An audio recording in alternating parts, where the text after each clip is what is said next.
Hello everyone. In this video we are going to discuss about some practice problems.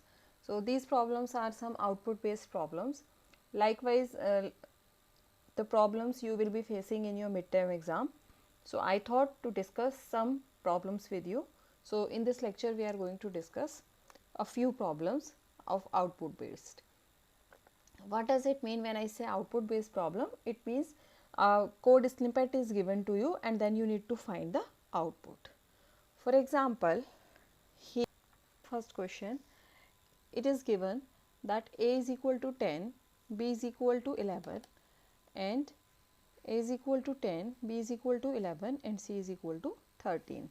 Then it is given A is equal to C, B plus A is equal to A, comma C is equal to A plus B plus C. So it means using the comma operator we are going to assign the value to D, and simultaneously we inside the comma operator, inside this bracket using comma operator we are performing some operation also. So the first operation says that A is equal to C. So it means now A becomes 13.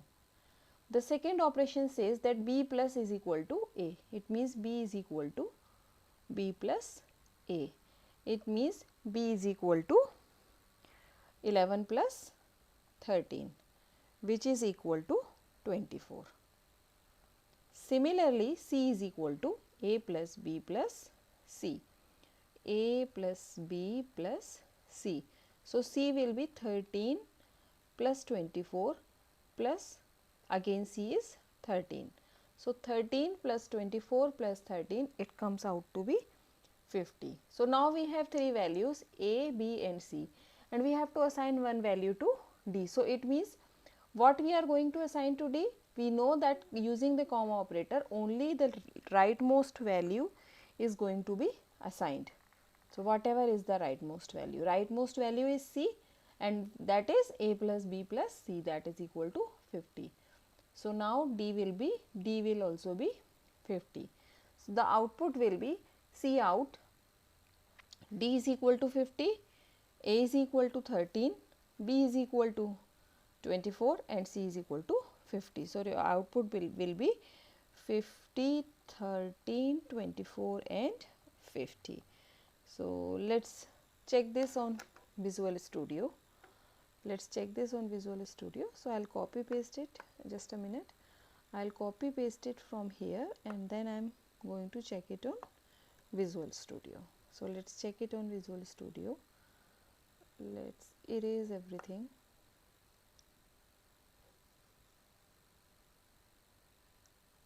Okay. Let's paste it here and just check it. So our A was 13, B was 24 and C and D were 50 and 50. So let's check the output. D and C are 50, 50 and A is 13, B is 24. Let's move to the next problem. So next problem says here A is equal to 10, B is equal to 20 and there are two characters, X is equal to 1 and Y is equal to 0. Then if A, B, X, Y. So what happens? Again it is the use of comma operator.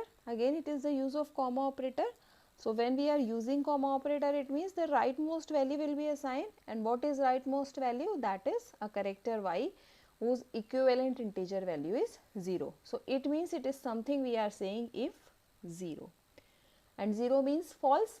So it means compiler's control will never go inside this if, and there is no statement after it. So it means the output will be nothing. It will not print anything. So you can say output will be nothing or no output or blank screen. Everything is correct. So let's check this also.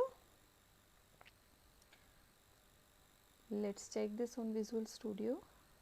Just a minute. Second question. And let me erase everything. So let's go. So I am going to copy paste it and then we will check the output. So okay, So let's check it. Output should be a blank screen.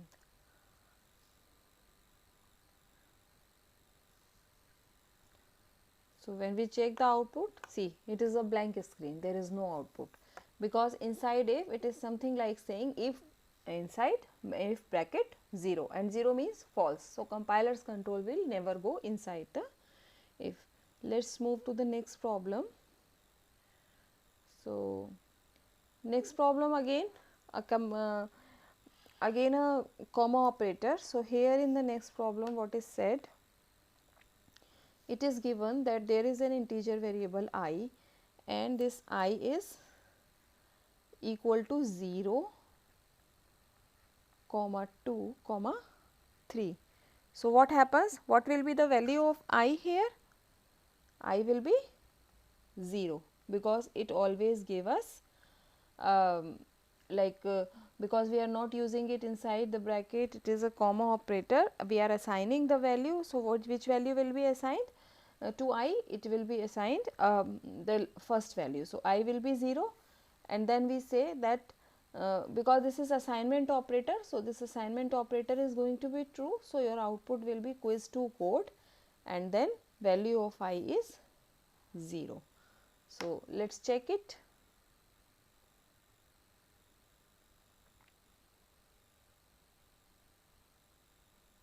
Just a minute.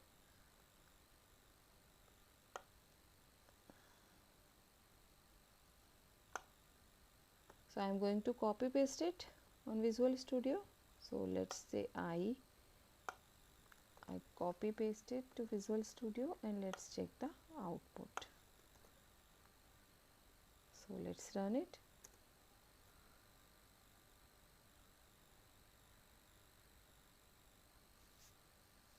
Output is quiz2 code and 0, because when we write assignment operator, so assignment operator does not check the value, it assigns the value. So here I is equal to 0, and it will always be true. So controls will go here, it will print quiz2 code, and what will be the value of I? Value of I will be 0.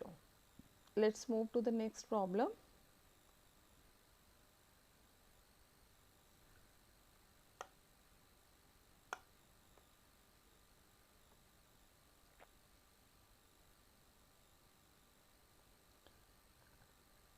So next problem says that there is a variable x is equal to 0. Then if x plus plus, if x plus plus. So why it is when it says if x plus plus, it is a post increment operator. So first this operator will assign the value to x. So it will give you if 0, and then x plus plus. After that the value of x will be 1. So it compiler's control will not go here. Else if x is equal to 1, yes, x is equal to 1, it is going to give you false, and then it is going to give you false. So your output will be false. Let's check this on Visual Studio. Let's copy paste it here.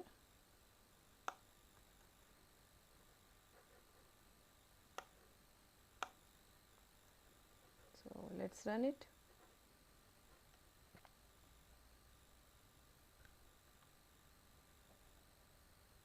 So output is false. What happens here?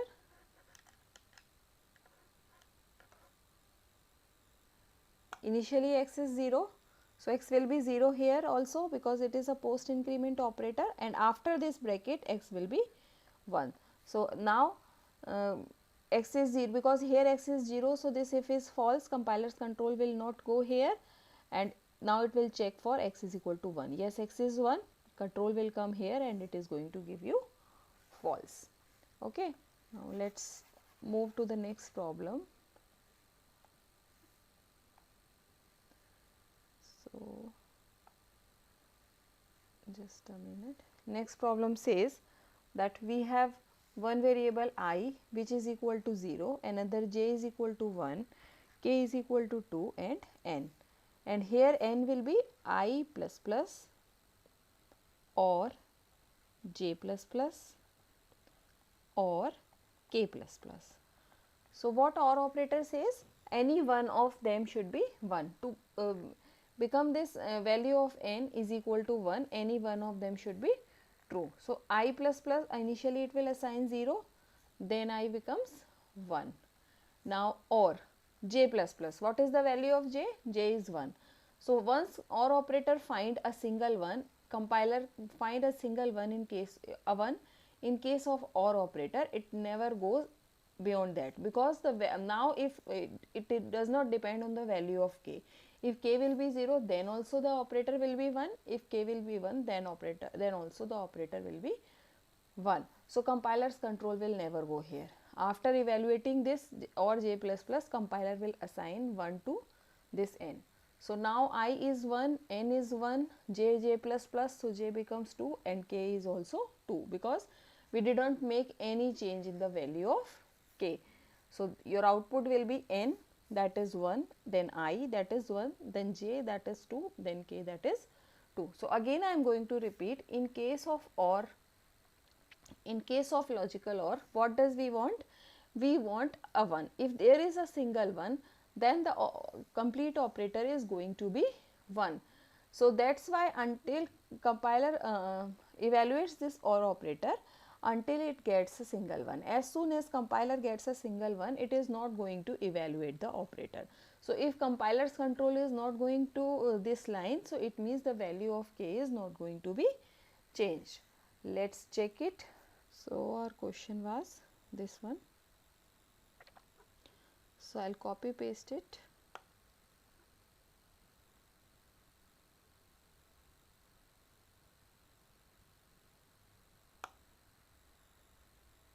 Now, I am going to copy paste it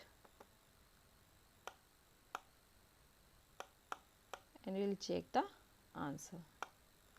So, let us check it here, just copy paste it. So, now we will run it. So, only the value of I and j has been changed, n will be 1, k will be 2, I will be 1, j will be 2, k will be 2 and n will be 1.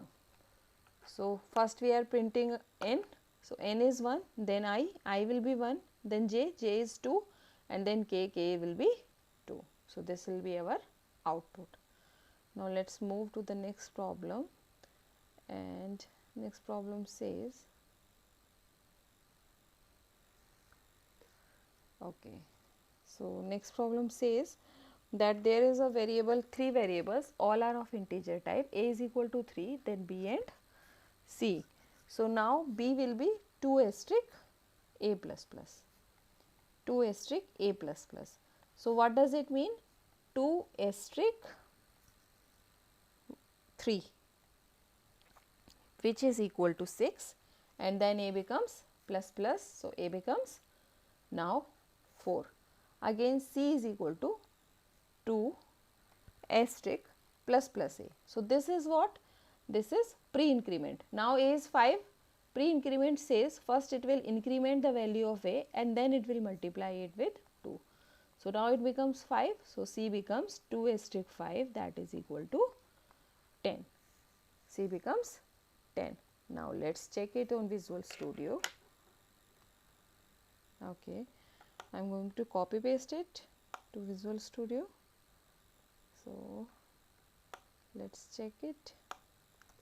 So, b is equal to 2 asterisk a plus plus, and what a plus plus says, it is post increment. So, first it is going to assign the value of a to the operation, that is 3, and then it is going to increment value of a, that will be 4. So, 2 asterisk 3 will be 6. So, value of b will be 6. After that, like c is equal to 2 asterisk plus plus a. So, plus plus a is pre-increment. It says first it will increment the value of a and then it will assign to the operation. So, incremented value will be 5. So, 5 asterisk 2 will be 10. So, now let us print it and check the answer. So, I should write it like this so that things will be clear.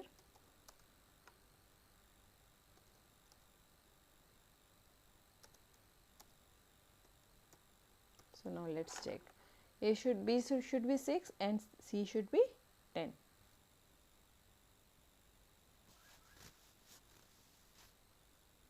B is equal to 6 and C is equal to 10. So, we have checked the output, B is equal to 6 and C is equal to 10.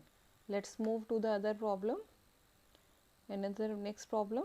And next problem says that we have a switch statement. Next problem says that we have a switch statement, and how this switch works: a is equal to 1, there is one integer a that is equal to 1, and switch a. So it means switch for 1. Case 1, see out welcome, break. Case 2, see out word, end line, and then continue. So what will be the output of this problem? If you remember, when we studied about break and continue, I told you that you can use a break inside loops and inside switch statement, but continue can be used only inside the loops. You cannot use continue anywhere else. So this continue is going to give you an error. So output will be an error. So let's check it on Visual Studio. On Visual Studio, let me first erase it and then I will copy paste it. So let me copy paste it.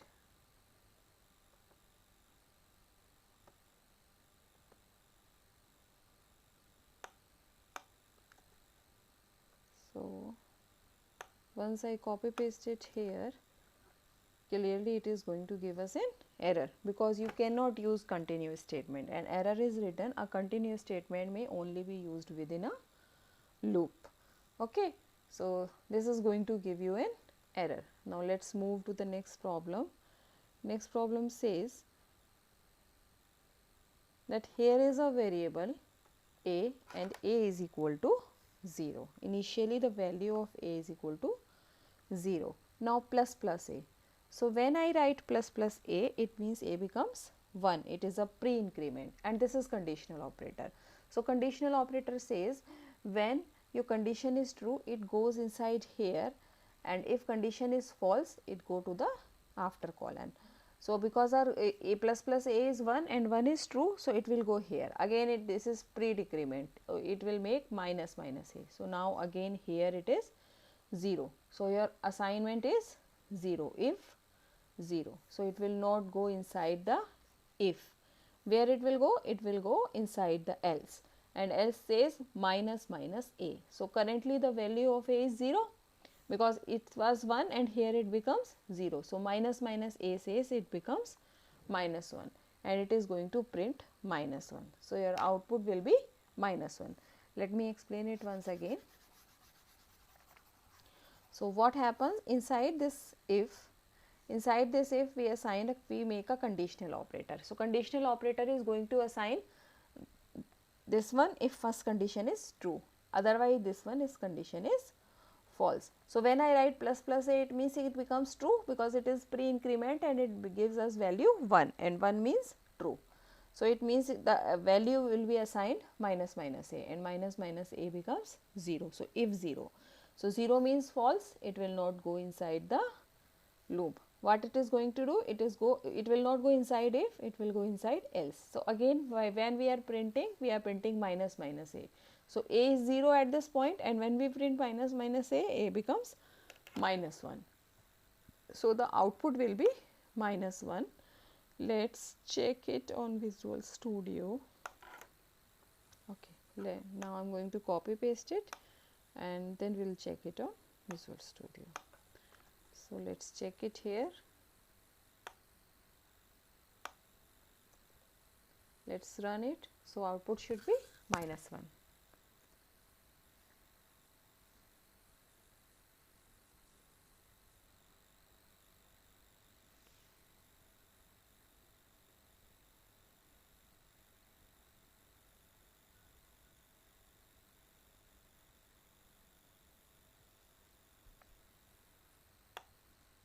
Minus 1. So this is the output. Now let's move to the next problem. Next problem says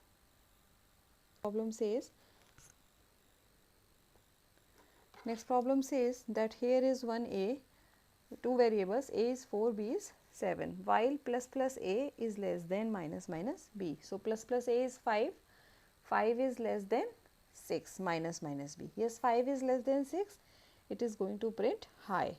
Again control will go here. Now plus plus a is 6 and minus minus b is 5. Is 6 less than 5? No. So control comes out. So it will print high only one time. So let's check it here. What happened? Let's check it on Visual Studio. So it is this one.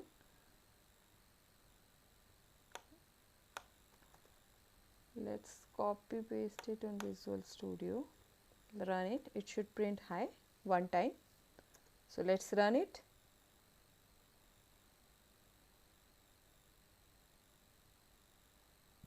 High. Next, move to the last problem. And what is the last problem? Last problem says that here is one variable a, and we are going to assign the value to this a, and a is 20 plus 6 asterisk 3 modulus 10 minus 5 asterisk 6. So what happens? First, operator precedence. So asterisk modulus have the same precedence, but if two operators have the same precedence, then we solve the operator which is first from the left. So multiplication will be solved. So here will be 2 plus 6 into 3 18 modulus 10 minus 5 into 6. Now again from left hand side, to 2 plus, now 18 modulus 10 is 8 minus 5 asterisk 6. Now we have three operators, plus, minus and multiplication. Obviously multiplication has the highest precedence, so it is going to be 30. Now plus, so 28 minus 30, now it will be minus 2. What happens if we have operator with same precedence like asterisk, modulus and asterisk? Regarding operator precedence, I have already uploaded a video of practice question. In that I have discussed operator precedence. So this is asterisk, modulus and asterisk. So it means from the left, with all operators have same precedence. So how a compiler is going to solve that? Compiler is going to solve them from left hand side. So answer should be minus 2. Let's check it.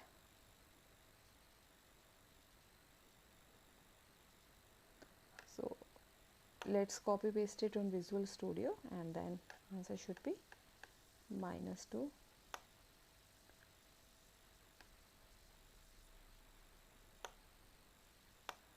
Control C.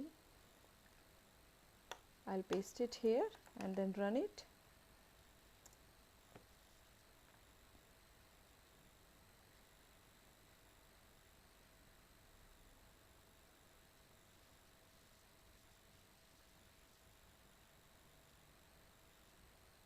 See, minus 2. So this video was about some practice problems which I thought that I should discuss with you. So a sort of this type of examples, these are the examples of the problem which type of problem you are going to have in your midterm. So practice this type of problems. Okay, thank you.